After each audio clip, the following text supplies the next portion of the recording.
Here is the Brighton side that Alan Mullery has chosen for a match where he must look for 1, if not 2 points. A new name at right back, Chris Ramsey, playing his first game. The experience of Peter O'Sullivan and Gordon Smith has been restored to the Brighton side. Crystal Palace, meanwhile, already relegated, field this side. It's got Jim Cannon back in the defence after a hamstring injury. And in a weekend where Billy Gilbert is named again in the England under-21 squad, he finds himself as the substitute. The referee is Leslie Burden of Corfe Mullen in Dorset, on an afternoon when the linesmen here are carrying experimental flags that they think may show up better against the background of crowd and advertising hoardings. So Brighton, in the all-dark strip of blue, get us away, attacking the goal to our right. The linesman flagging furiously on the far side, and whether the referee didn't notice him or not, I don't know, but the game's been allowed to go on. On a day, of course, which is absolutely crucial to Brighton's First Division survival.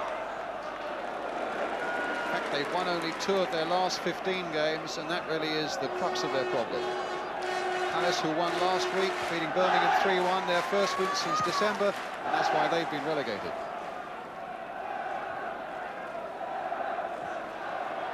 Steve Lovell for them now, getting it in here towards Ian Walsh, knocked back there to Langley, and Digweed down. And suddenly, for a moment, it looked as though Brighton were going to be opened up. Tommy Langley, who scored a couple of times last week in that victory over Birmingham, being allowed to go a long, long way. Knocked back there nicely by Walsh, and Langley not quite getting the right connection.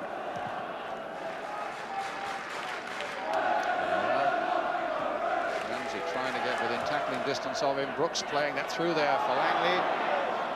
Advantage played there, and suddenly Sean Brooks is right in there. Digwood is out, and just wide there from Tommy Langley. And Brighton was suddenly in desperate trouble there, and it was Sean Brooks who really was provoking most of it.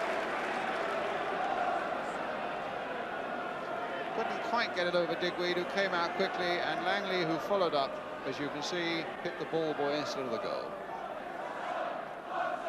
That's Sullivan towards Robinson, but beaten in the air that time by Boyle. But here come Brighton again, flicked in again for Smith on the far side.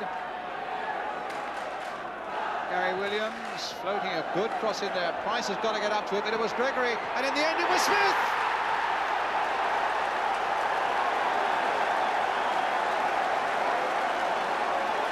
Well, it hit a player about a yard outside the line, and Palace are looking so hard at the linesman, they must have felt there was an offside situation.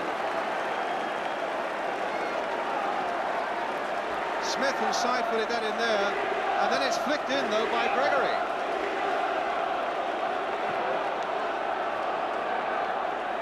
So Palace 0, Brighton 1, 11 minutes gone, and Gregory the scorer. Played on from Ian Walsh. That's a good ball there, and Walsh did well to get to it. Made inside for Hilaire. Lovely dummy by him, and the whistle had gone for the foul by Gregory.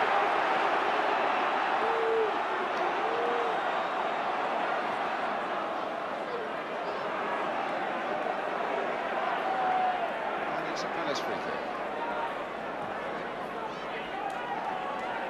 Referee wanting to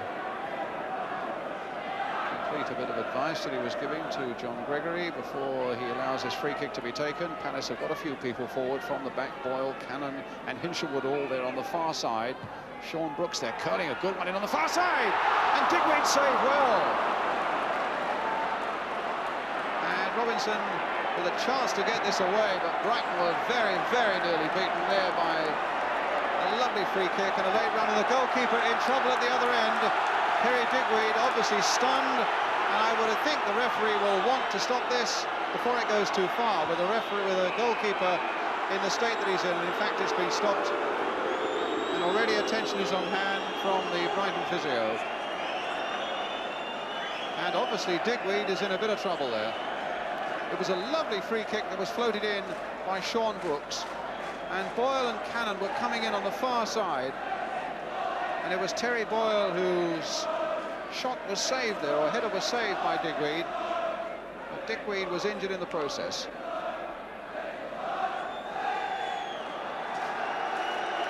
And in fact, they are working working very hard on Perry Digweed, and such is the consternation of Alan Mullery that he feels he's got to come round there and see just what the situation is with his goalkeeper.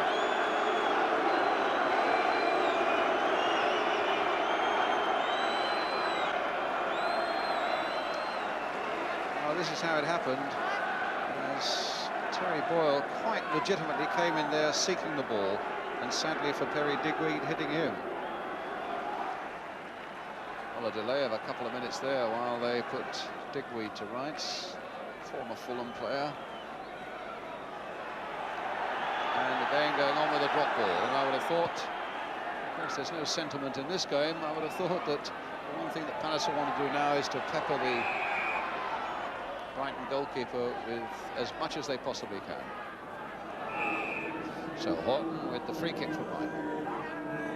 Foster on the far side there, but corner given.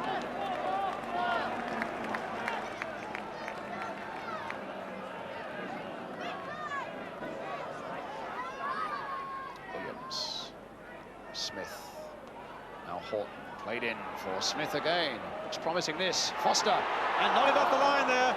But there's O'Sullivan trying to float it back in there, Andy Ritchie in there, and Ritchie claiming that his effort was over the line, but the referee was placed well to see that it wasn't. And in the moment it's Ramsey now playing it in there again to Ritchie, and the ball out of play. It was Gordon Smith who played it in, and the header off the line there by the number 3, Paul Hinshelwood. And the referee deciding it did not cross the line, although Brighton were claiming that it did.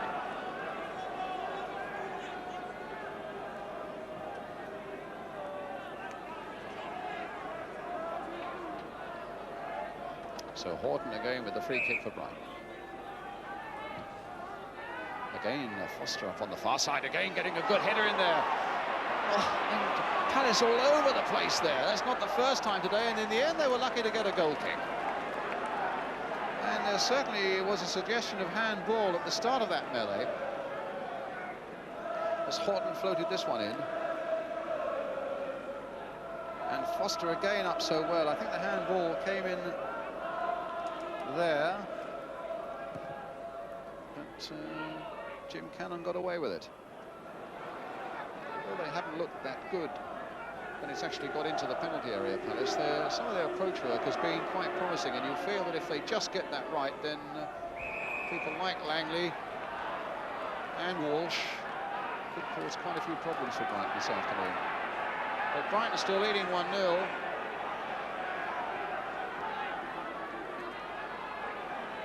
Smith plays it in for Robinson across the goal there, no doubt about that one. Gregory.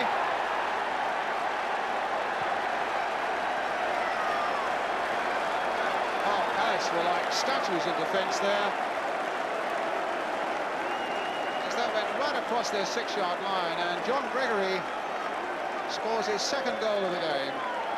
And if there was an element of doubt about the first one, in terms of it being offside, just look at the way he was allowed to steal in at the far post there.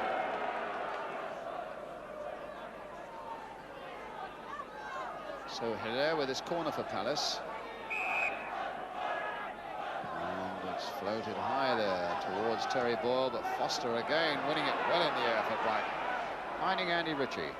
Nice little pass inside there. Horton leading the charge as you would always expect. And here's Mike Robinson now. Plenty of support coming quickly out of defence here for Brighton. Gary Williams with the cross for them. And a flying header there. Well, Gordon Smith really hit that with all his neck muscles going. And that surely puts it beyond recall there.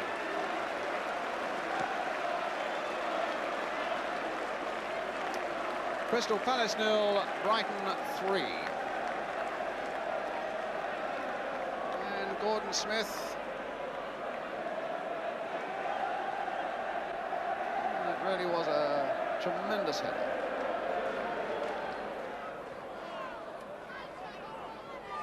And a corner given there to Crystal Palace.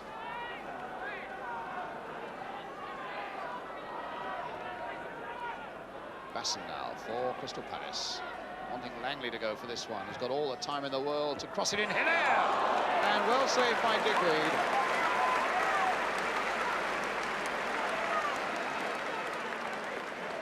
Well, they had all the time in the world, did Langley, to cross that one in. It was almost practice game time, and Hilaire's powerful header taken well by Digweed. Well, it ended 3-0 to Brighton. For them, a brilliant result. Let's just check then how things are at the bottom of the First Division. Palace down, Leicester got a point at home to Southampton, and Leicester visit Brighton on Monday. That's interesting. Norwich did nothing to help Brighton's cause, of course, by winning 3-2 at Tottenham. A Graham Roberts' own goal, in fact, turned out to be the winner there. And Coventry sliding further into trouble after drawing 2-2 at home against Stoke after being 2-0 up.